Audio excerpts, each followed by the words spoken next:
Hi friends, हम एक लड़की को देखते हैं क्लेयर।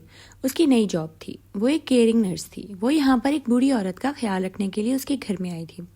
यानी वो उसका ख्याल रखेगी और उसके घर का ख्याल रखेगी, उसकी टेक केयर करेगी, उसकी मेडिसिन का, उसके खाने पीने का, हर चीज़ का। वो बहुत ही अच्छी लड़की थी और अपने काम में भी बहुत अच्छी थी। अब यहाँ उसका लेटर भी पड़ा हुआ था। जैसे ही वो आती है अंदर, घर में कोई भी नहीं था। वो बहुत देखकर हैरान होती है कि इस आंटी का ध्यान रखने के लिए कोई भी नहीं। किचन भी बहुत गंदा पड़ा हुआ, हर चीज़ घर में बिखरी हुई थी, जैसे किसी ने कभी घर को साफ किया ही ना हो। अब यहाँ पर वो पूरे घर का विजिट कर रही थी। पहले वो किचन में जाती है, किचन देखती है, यानी इस घर में बहुत काम करना पड़ना था और आज वो बहुत बिजी रहने वाली थी। अब सबसे पहले क्लेयर सारे रूम्स का चेकआउट करती है ताकि सारे रूम्स में उसको पता चल जाए कि कहाँ पर क्या पड़ा है।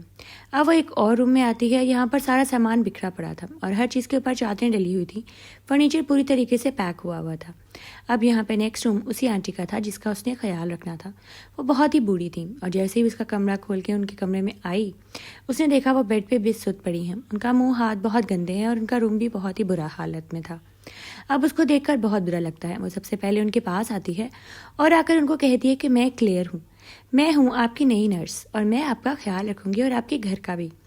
आप मेरी बहुत अच्छी दोस्त बन के रहेंगी और मैं आपका बहुत प्यार से ख्याल रखूँगी। वो उनका हाथ पकड़ती है और उनसे बातें कर रही होती है। यहाँ पर उनके घर में पूरे जगह पर गंदे बर्तन और हर चीज़ बिखरी पड़ी थी। अब वो सबसे पहले तो घर साफ़ करने लगती है क्योंकि उसको पता था घर साफ़ करने में उसको बहुत टाइम लगने वाला था। वो पूरे किचन को पूरी तरीके से साफ़ कर देती है ताकि उनके लिए खाना बना सके। और यहाँ पर वो फ्रिज भी खोलती है और उसको भी साफ़ करती है और आंटी के लिए कुछ खाने के लिए बनाने लगती है क्योंकि पता नहीं वो कब से भूखी थी, जो उनकी हालत लग रही थी। अब यहाँ पर वो एक टावल लेकर आती है कि पहले तो उनके हाथ मुँह धुलाएगी, फिर ही उनके लिए खाना लेकर आएगी। सबसे पहले वो उनके फेस को अच्छी तरीके से साफ़ करती है और फिर उनके हाथों को, ताकि वो खाना खाने के लिए बिल्कुल फ्रेश हो जाए। और यहाँ वो उनसे बातें भी कर रही होती है और उनको अपने बारे में बता रही होती है। अचानक से हाथ साफ करते हुए उसकी नज़र एक टैटू पे पड़ती है जो उनकी एक हथेली के ऊपर बना हुआ था। उस टैटू क्या था उसको समझ नहीं आया, जैसे कोई अजीब सा साइन हो। वो उस चीज़ को इग्नोर कर देती है और आंटी से बातें करने लगती है। आंटी जवाब नहीं दे रही थी, वो बहुत बूढ़ी थी, शायद वो बोल नहीं सकती थी, लेकिन क्लियर फिर भी उनका दिल लगा रही थी।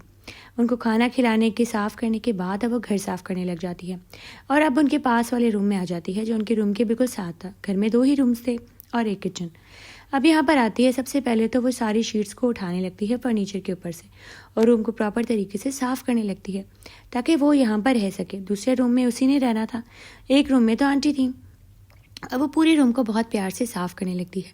उसको घर अच्छा लगा था, ज़्यादा काम तो था लेकिन फिर भी कोई और तंग करने वाला नहीं था। वो इसलिए खुश थी और अपने काम से बहुत प्यार करती थी। वो एक बहुत सिंसियर लड़की थी और अपने काम में बहुत अच्छी। अब यहाँ पर वो चीज़ें सेट कर रही होती है। अचानक उसकी नज़र एक ब्लू डोर पर पड़ती है। पहले तो उसकी नज़र नहीं पड़ी, उसको लगा शायद उसने इग्नोर कर दिया हो या शायद वो थकी हो इसलिए उसे देखा ना हो। अब जैसे वो उस डोर को देखती है उसको वो बहुत अजीब लगता है। पूरे घर में ऐसा रंग और कहीं नहीं था। यहाँ पर ब्लू दरवाज़ा क्या कर रहा था? वो बहुत हैरान हुई। उसको अभी तक ये समझ नहीं आ रही थी कि उसको दरवाज़ा नज़र क्यों नहीं आया। अब यहाँ पर वो उसको खोलने की कोशिश करती है लेकिन दरवाज़ा पूरी तरीके से बंद था और वहाँ एक की होल भी लगा हुआ था, यानी इसकी चाबी भी थी जिसे वो दरवाज़ा खोल सकती थी।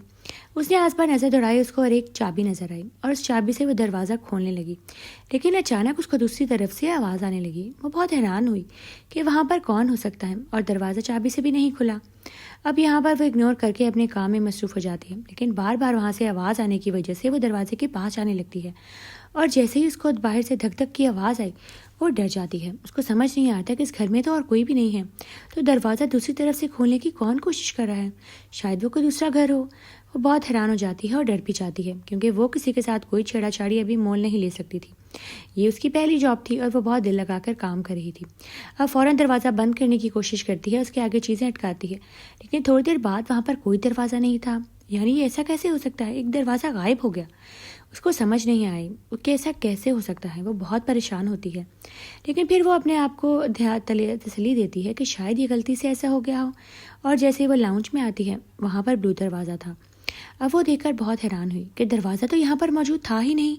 आखिर ये दरवाज़ा कैसे आया? उसका दिल चाह रहा था कि वह अपना फ़ोन उठाए और वहाँ से भाग पड़े, लेकिन दरवाज़ा कोई ज़ोर ज़ोर से खोलने की कोशिश कर रहा था।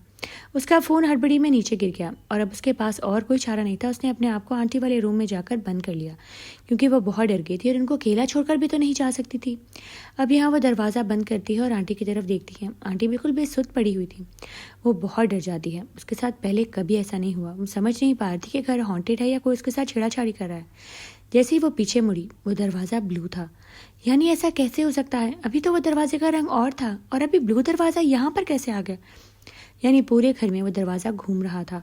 अब वो दरवाजे को बंद करने की कोशिश करती है ताकि दूसरी तरफ से कोई इधर आ ना सके, क्योंकि उसको बहुत डर लग रहा था। उसका दिमाग ये चीज़ तस्लीम नहीं कर रहा था कि आखिर ऐसा कैसे हो सकता है। वो बहुत शौक थी और बहुत डर रही थी।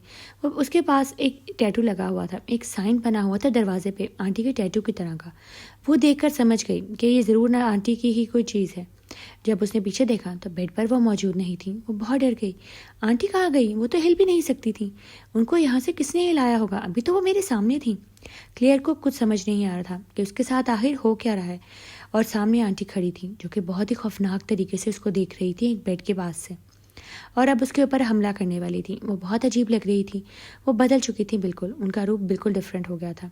अब यहाँ क्लियर की कमरे की लाइट दरवाज़ा बंद हो जाता है। दी एंड।